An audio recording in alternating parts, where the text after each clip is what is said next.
Sziasztok! And welcome to a very special episode of Hungarian versus Indonesian! So for the last few months we've been learning Hungarian, and it's our new favourite language in the entire world. And what we're getting from a lot of people, both Hungarians and non-Hungarians, is that Hungarian is the hardest language in the world. That's what everyone's been saying. So we're trying it out slowly. We're testing Hungarian against other languages around the world, and we're seeing, is it true? Is Hungarian really the hardest language? Let's find out. So we are currently in Bali, Indonesia, at a great place called the Chill House. There's an entire separate video that we made about this amazing place that you have to check out. It's linked in the description below if you press the I right there, right now. So today we're going to run through a few simple phrases that we know in both Hungarian and are going to learn today in Indonesian, and we're going to say whether we think it's harder than Hungarian. So if you're a Hungarian who's watching who hasn't yet subscribed, please remember to spell. And if you happen to be Indonesian, Manganut. Manganut. So if you're new to this channel, make sure to subscribe.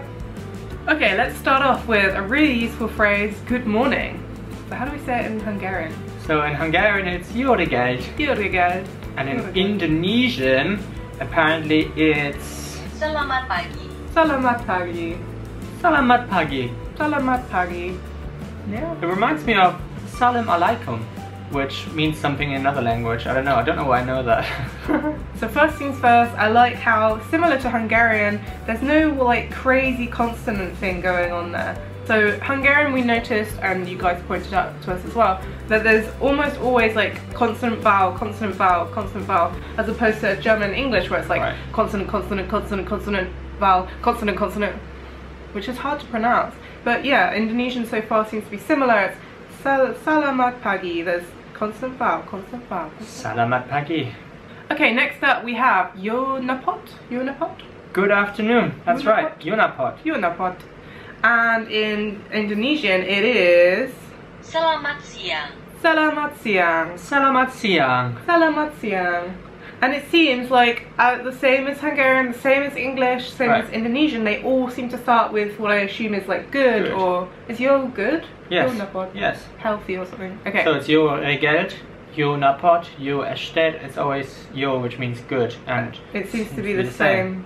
Selamat siang. Selamat pagi. Okay, so carrying on in that fashion, good evening, or yo estét? Estét?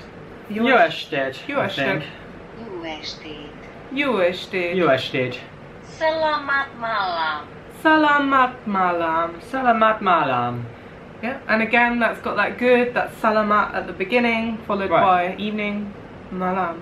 And now we have a very important word, Köszönöm. That's right. Thank you. This is a very important word. I think this is probably the first word you should learn in any language. That's right. So we have to say it a lot while we're here in Bali, and in Indonesian apparently it's this. Terima kasih. Terima kasih. Terima kasih. Terima kasih. Terima kasih. Terima kasih. Terima kasih. Terry marries Cassie. Yeah, again, like Kashi, names. Kashi, Carrie and Cassie, yeah. Kassás Erzsi. Az én nevem a Kasszás Erzsi. Terry's marrying Kassás Erzsi. Right. Terima kasih. What was it? Terima kasih. Terima kasih. Okay, the next word is also very important. In Hungarian, it's Kérem. Kérem. In the English language, this means please.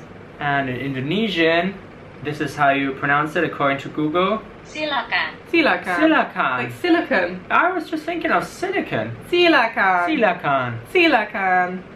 And this Okay. seems to be the first time we have an H next to a K. Yeah. It's the first time something like that's happened to us in Indonesian. So in Indonesian, do they have the same alphabet as us? Or do they have, I'm guessing they have like the kind of different alphabet like... I don't know. I mean, we're here in Bali right now. It's all pretty normal as far as we can tell. But if you're watching from Indonesia, let us know. Do you have your own alphabet? Like beautiful writing? Alright, next up we have another very important question that you have to ask a lot, whether you're in Hungary or Indonesia. It's how much does it cost?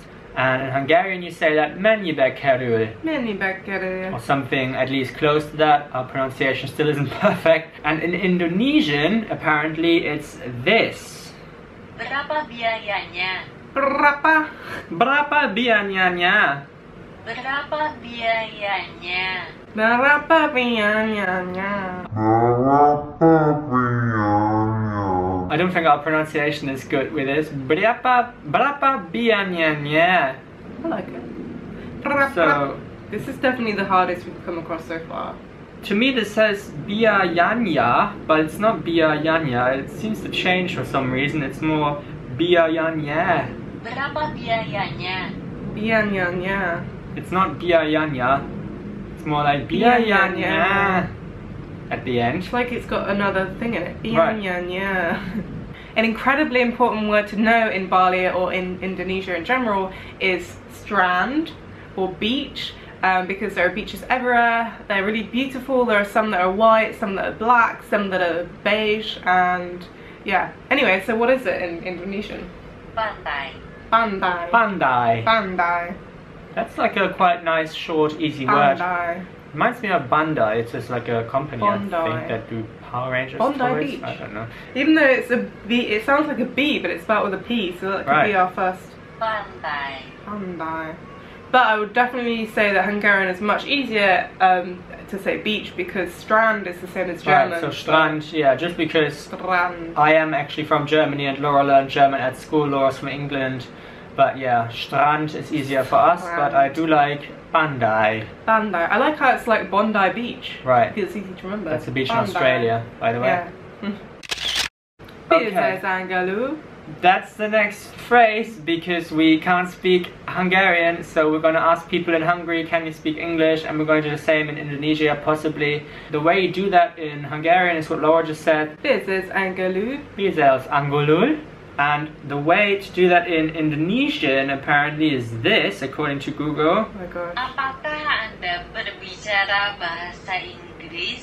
Inggris? Apakah Anda berbicara bahasa Inggris? Apakah Anda berbicara bahasa Inggris? Yes. Wow, so That's too I hard. really struggle with the third and fourth word there. It's just too long. I can handle apakah Anda, and then the last word, which is basically English, I believe, in English. Indonesian way, English. That's Okay. so English. Actually, I can handle bahasa as well, so it's really just berbicara. Apakah Anda berbicara bahasa Inggris? Berbicara. Apakah Anda berbicara bahasa Inggris? English. I think if we say that to someone here in Bali, they're just going to look at us and think we're crazy. I never see the point of learning do you speak English in a foreign language, because it's just like, if they do, then you can just say do you speak English. If they don't understand you, then they don't speak English. So like, But why then- learn it? Okay, so next up we have again. Again, which means yes in Hungarian. Again. And apparently in Indonesian you say it like this. Iya nih. Iya nih. Iya nih. Oh, it's like irony. Irony. Oh, Iya yes. nih. Iya nih. Iya nih. Iya I think I nih. prefer Hungarian though, because Hungarian is, again, it's just one word and it sounds a little bit like again, so. To me this Iya sounds a nih. little bit like no. Iya nih. Ni. Ni. No. Iya I wonder nih. if But no it's- is ni. Yes. What's Let's no? have a look what no is. So no in Hungarian is nem. No, I thought it was nam. Nam. Nem. It's more like nam. So it's My app said somewhere. it was like nam. It's somewhere in between what. It's in between not what nem. Laura said and what I said. So it's more like nem. yeah. And Yeah, that's it. That was in it. Indonesian it's Tidak. Tidak. tidak. Or was that one like a B at the beginning? Beta? Tidak. Or D? D? Dida. Jita? Dida? Okay. Yeah, that's good to know. I don't know what to say to that. That's at least With no words. I have no of tidak words. Okay, so what do you think? What's harder, Hungarian or Indonesian? Alright, so from those few words, I think that the more we got into Indonesian, the harder it got. So I think because Indonesian for us is so much more foreign. I'm from Germany, and like I said before, Laura's from England, but can speak German as well. So for us, I think Indonesian might be harder overall. I'm not sure if Indonesian has a different alphabet, so I don't know if they Right. have like the squiggly lovely, beautiful scribble writing. Like I said, we're in Indonesia. We haven't seen any so far, but it is quite touristy. We are in Bali. Yeah, so. there are quite a lot of tourists here, so I guess, I don't know, we should ask. If you're Indonesian or if you know about Indonesia, let us know in the comments below. Do they have a different alphabet? So that would obviously make it a lot harder than Hungarian, because even though Hungarian has more letters, it's still the same alphabet. It's still the same, yeah. And yeah, I don't know, I think I would like to learn more about Indonesian, but so far I like Hungarian more because it's Hungarian and we love it. Right, but if you want us to speak more Indonesian, of course, let us know. Drop us a comment if you're watching us from Indonesia. Thank you so much for watching. If you enjoyed it, please subscribe, give us a like, find us on Facebook and Instagram, and have a lovely day. Bye. Bye.